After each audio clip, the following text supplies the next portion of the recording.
I'm Agnes Marsala from Chesterfield, New Jersey. You mentioned that, well, you said that these, the radon and other VOCs and things are released from the compressor station, burning the gas to power the compressor station. When the gas finally gets to the end point to a gas-powered power generating station, are those same things going on there and being released at that end? I mean, that seems like an even much bigger problem statewide. And maybe your idea of going back to coal isn't all that bad. Yeah. And also, one more question. Do you get any pushback from your colleagues in the medical industry on this? Great, thank you, Agnes.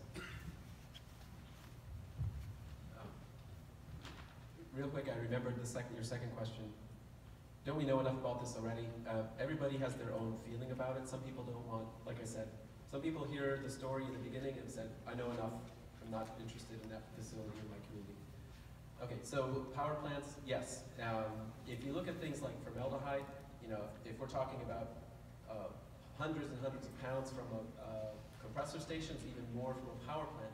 But one difference about a power plant, so I reviewed the air quality data for a power plant that would be built immediately next to a compressor station in Rhode Island on a pipeline, right? Because you built, there's a compressor station, you expand the compressor station, you put a power plant next to the compressor station, right? This happens, this really happens.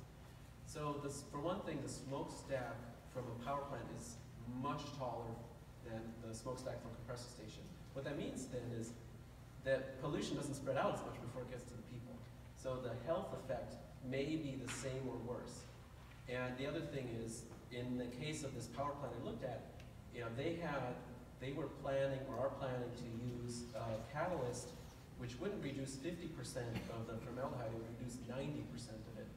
So, you know, an old compressor station may not have little, if any, mitigation systems, and a newer one may have some, but even in that case, you know, they're not even cleaning up as much from a compressor station as a power plant. But definitely, if we, and again, that power plant was for 1,000 megawatt, it would be huge if it's built.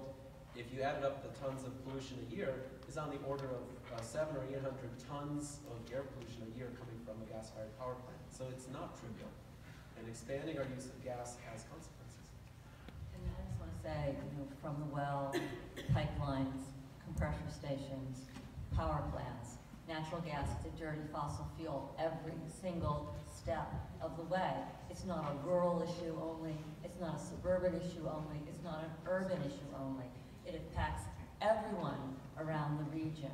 Even if you think you're not impacted, I guarantee you, you are. And people who live in urban areas in sacrifice zones, that are called sacrifice zones, that have a higher density of industrial air pollution already, that's where they put power plants. And I just to cite, the Newark Energy Center was built, and that power plant has failed to meet the air quality requirements that their permit said they would meet. So what are they doing? Are they fixing it?